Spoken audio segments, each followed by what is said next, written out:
Hello, you're welcome to another interesting edition of Your Image.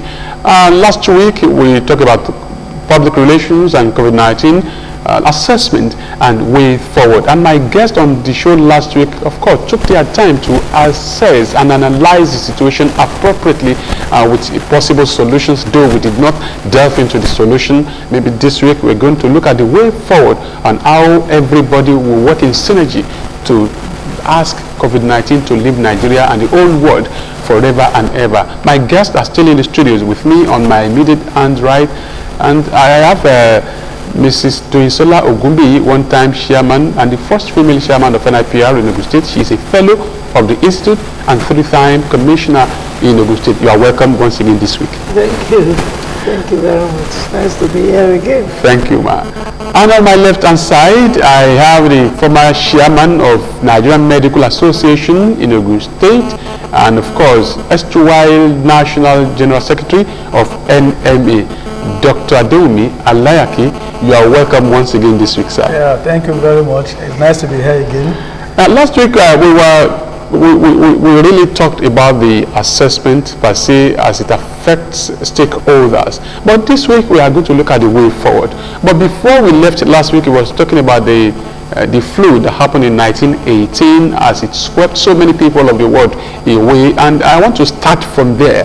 That what actually happened in that 1980, we don't pray it repeat itself. Yeah. Can you do a critical overview of this before we actually go into the way forward? Yeah, thank you very much.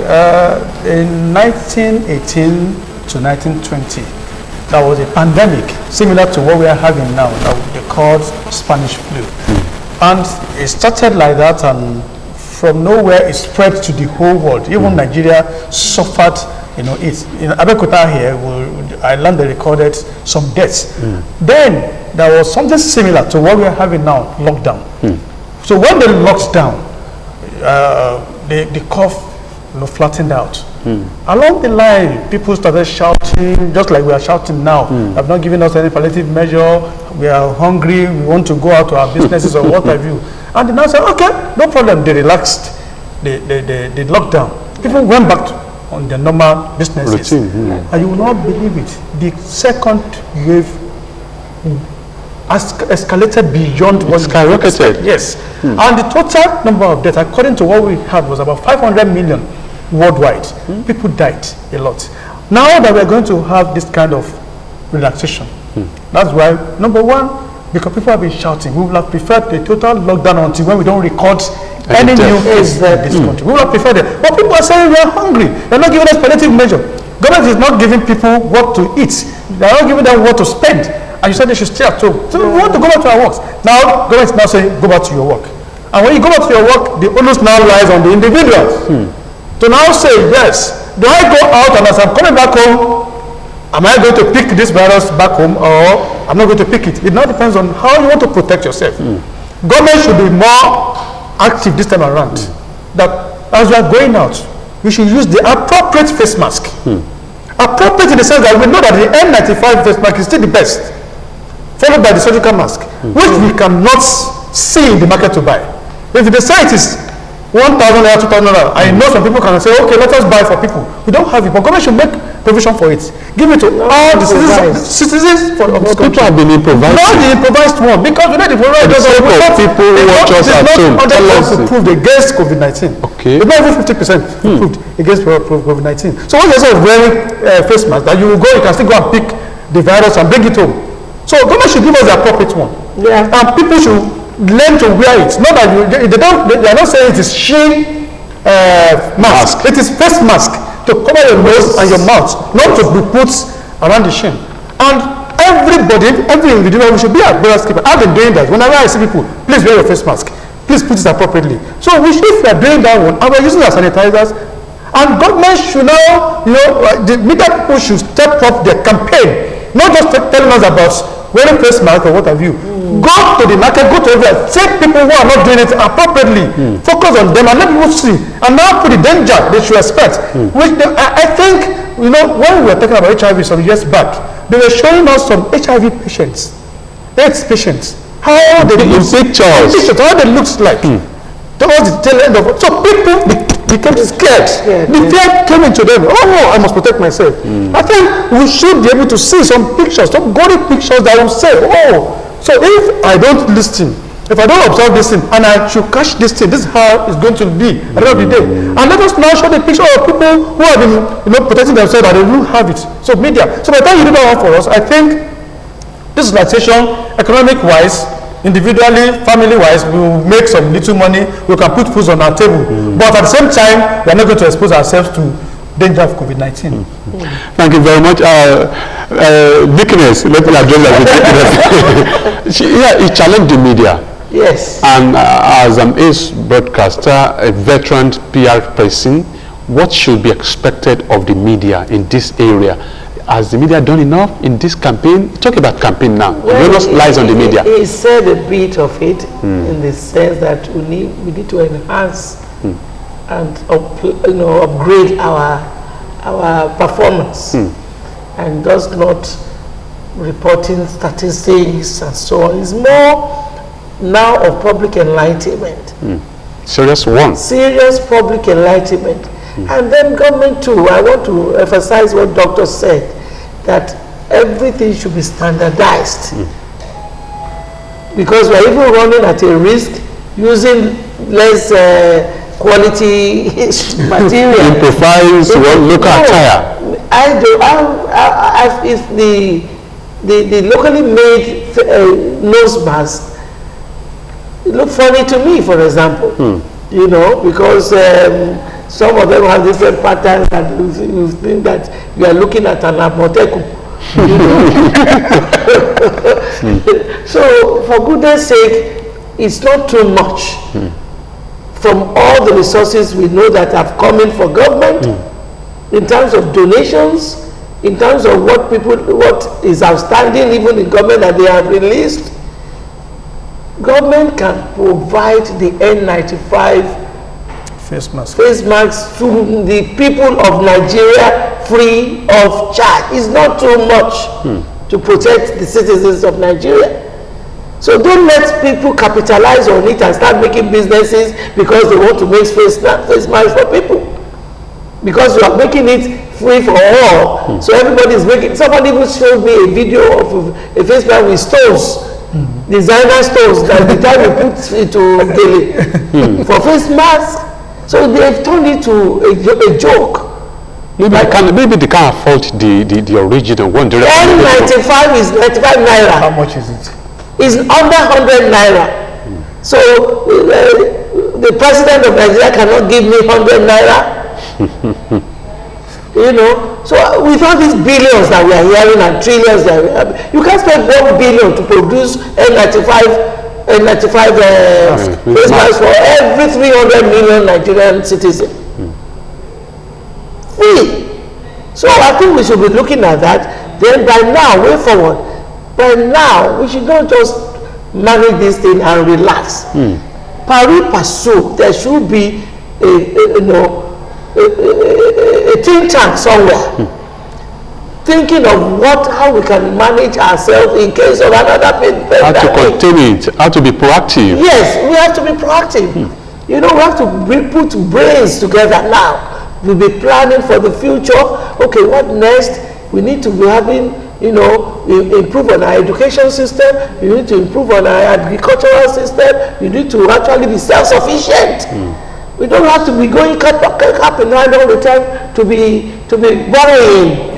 So this thing is going to, we have to actually begin to go into the incubation, stage and be seeing ourselves as starting all over again. It's like Nigeria is being rebirthed. It's like we are resetting the whole of the system, so that we look at it and say, okay, there was problem of food. Let's see how we're going to do. Our health sector, there's a lot of problem. We need to improve our facilities, especially now that we cannot travel out. We have to look at ourselves and start to become self-sufficient and self-managing. Yes, I was actually going to ask Dr. Olayaki that question. Now COVID-19 has come, it will go, God willing. Don't you see it as an eye-opener to government, stakeholders, to equip our spirits Well, thank you. Because, you know, yes, so that every day, even when it comes, God forbid, or comes again, you can go to any nearby hospital to carry out a test. Thank you very much. I think COVID-19 should be an eye-opener. But if you have the political will to do it. But our patient, do they have it? For example, I mentioned during another interview that they created this private hospital of a thing because those who could afford them, cannot travel out. If they had the option of traveling out, they would not even stay in private hospitals. They believe that public hospitals are not good enough for them to go into. And that's why you see them, they go to all these big hospitals that will take millions of naira from them. Because the showmanship, big man is in. Let's go abroad. But this is the time that they should realize that what is good for the goose is good for the gander. If you are cooking soup here and you are cooking soup here, you say this one is for the masses, this one is for we the rich. It is wrong. We cook the same soup that everybody should be able to eat from that pot. So government should now be more proactive and say every hospital we have in this country should be the one that anybody, irrespective of your status, can access. Yes. Go in there for any kind of ailments. We have what it takes. The personnel we have. Go abroad, travel abroad, you see most of Nigerians who are there treating people. What do we now need? Just put the structure and import the equipment. That's all. But we are not ready to do that one because we don't like whatever comes from Nigeria. We believe it should be, something that's coming from. But don't you see, as an activist, as a medical doctor, don't you see that NMA as a body of doctors and physicians and has a role to play in this country? We have shouted. When I was secretary of NMA, it was one of the cardinal points that we pursued. We were saying, do this one, but they will tell you. And everybody will be telling that where do you expect us to get the money from? And we've been talking about it. We had a meeting in 2006 where they said that the budgetary allocation to states, to health in every state in Nigeria should be 16% of the total budgetary allocation. Ever since, the highest we had in this country is 3.6. Even in our states, what do we have? And when you don't have up to, by the time you pay salaries or whatever, what do you have left to develop the system? Nothing. So, because there is no political will, if we say, okay, we want to borrow $3 billion to improve the health sector in this country, and let the money be spent judiciously on what you say you want to use it for, we will have a better health system in this country. Yes. But they will not do it. Otherwise, they will rather spend the money on something else. I think this coronavirus is supposed to teach our leaders a lot of lessons. Exactly. A lot of lessons because it has made everybody a leveler. Never playing. Everybody is a leveler. You are not rich, you are not poor, we are on the same level. Because you have to be where the poor man is. That will not just a reversal of rule. It's not a reversal of rule. It's for you to go and test what you are doing to other people. Exactly. Go and see what you're doing to other people. You are not making the system work for other people because you have an alternative. Now, coronavirus is saying, see what you're doing to my people. That's the message. So, like Doctor said, it is now time for us to have a rethink. And anything that involves money, the attitude of Nigerians is brainless. It's brainless. All these donations, I was looking at all the billions and billions that the corporate organizations and individuals, I would rather those ones to translate the money to practical things instead of giving the money to give government. What are we saying? Are we saying the impact of the money even in our society? By now they should be working on our hospitals outside the isolation centers they are building. They should now be re-equipping all our hospitals to international standards, all our schools to international standard. What is good for the goose must now be good for the gander. If you are going to send your children abroad, make your own school abroad standard so that your children will stay here. And even our children abroad will be attracted to come home. And then I was talking about those monies, because I will just expect those people to do some corporate social responsibility approach to some of the House of Rep members suggested it was killed. They said DSTV should give people 1 month free subscription. It was killed. They said NEPA. They did it in Ghana. They did it in Ghana. These are the things that people want to hear. These are the people that people... That they have been home will, at least. No, that their welfare concerns you. That they are you are passionate about, you are compassionate about them. You want to see them happy. People are treated like animals.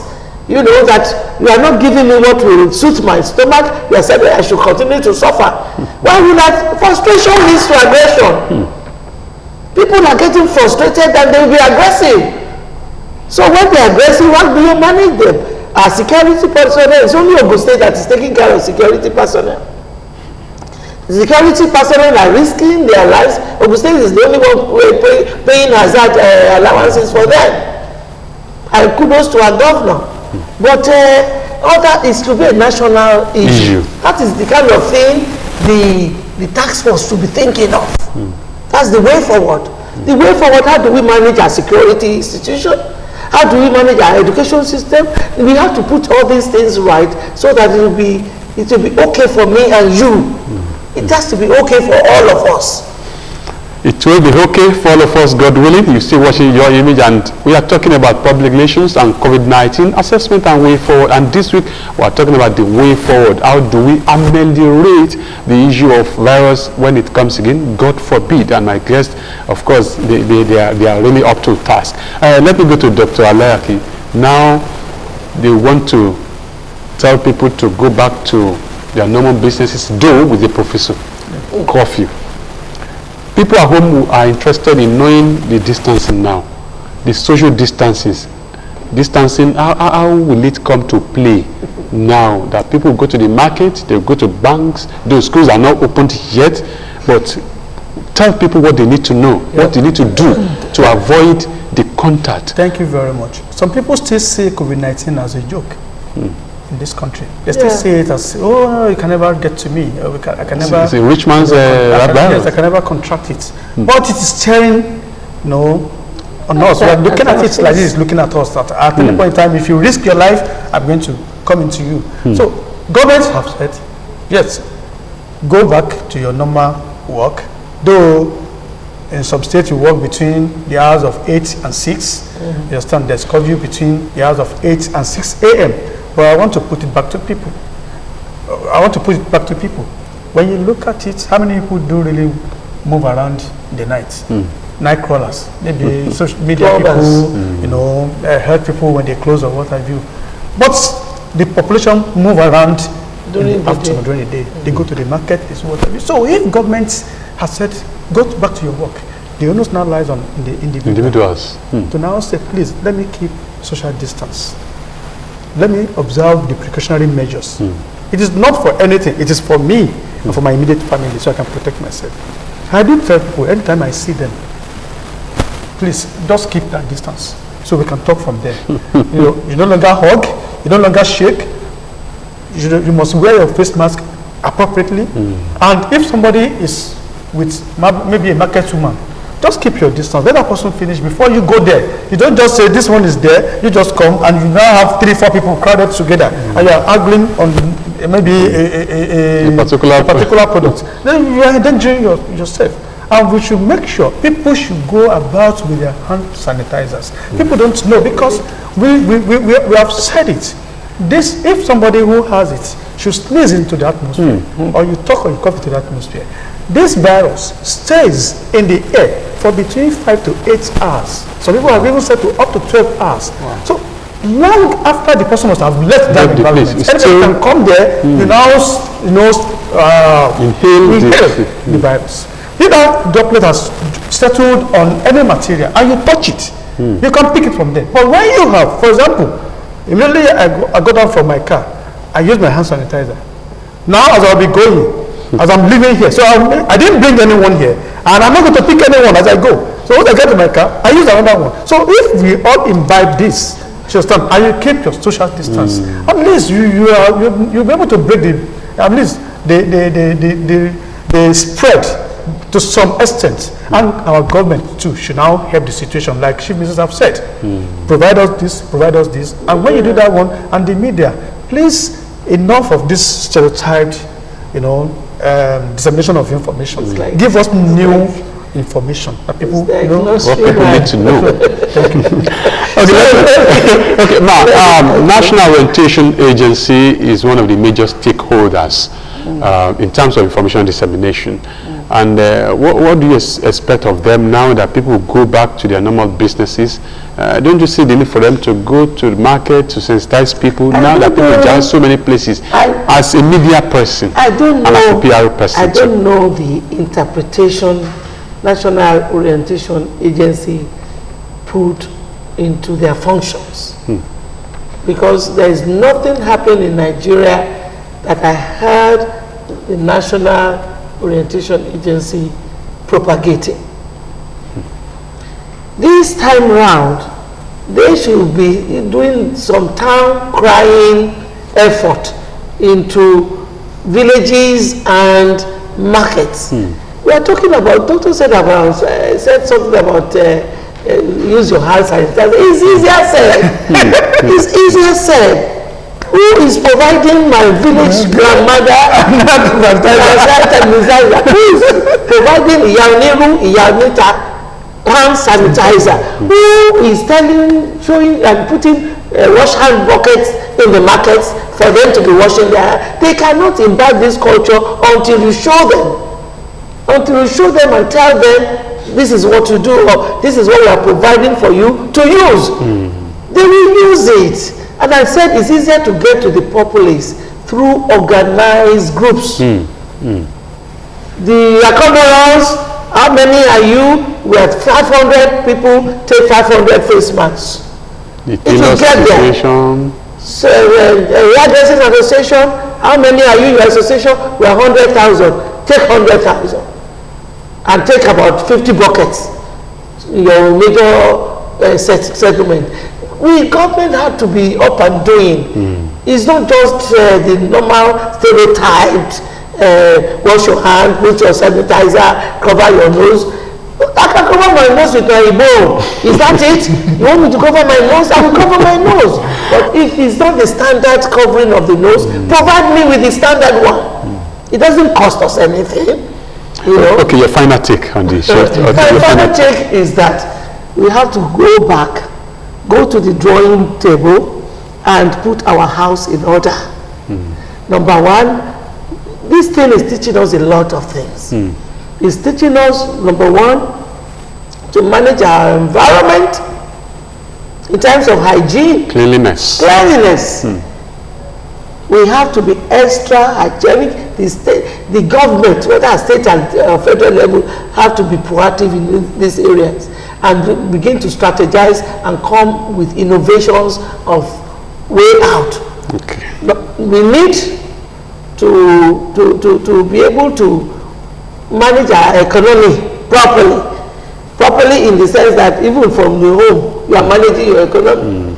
From the home, everybody is cutting his coat according to his size and all the rest of it. So a lot of lessons are there.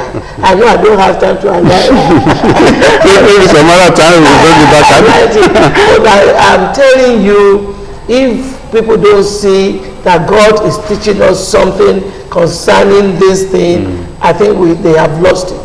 Our government should remove jamboree in their operations and begin to be serious with issues and be people oriented. They need to put people in the soul of their heart. All right, let me a quick one from Dr. Alaya. Well, I want to know that we are at the level of community spread now. People should, please, it is no longer one-on-one, but community. Just we get to the community, you can pick it. So people should observe all these precautionary measures to stay alive and to stay safe. To stay alive, yes. To stay alive. It's all language that my grandma will hear in the village. Okay. Say it in Igbo, say it in Hausa, say it in... They are doing that already. To pass the message down to the doorstep of everybody. Must be raw. Okay. You know, don't use big grammar. Come to the basics of the people. Let them know what you are talking about. Demonstrate to them. I'm sure you have enjoyed the discussion so far. To be alive, let's play safe, let's be precautious, and let's follow medical doctors' directives to contain COVID-19. God bless us. God bless Nigeria. And that is where we draw the curtains of this week's edition of Your Image, PR and COVID-19 assessment and way forward. Until we meet next week, I want to say a very big thank you to my guest, Mrs. Doyinsara Ogunbiyi. Thank you very much for being part of the show. Dr. Adewumi Alayaki, thank you so much. Thank you. I'm sure when we invite you next time, you definitely oblige us. Thank you. Until we meet next week, God bless Nigeria, God bless Ogun State, God bless our respective households.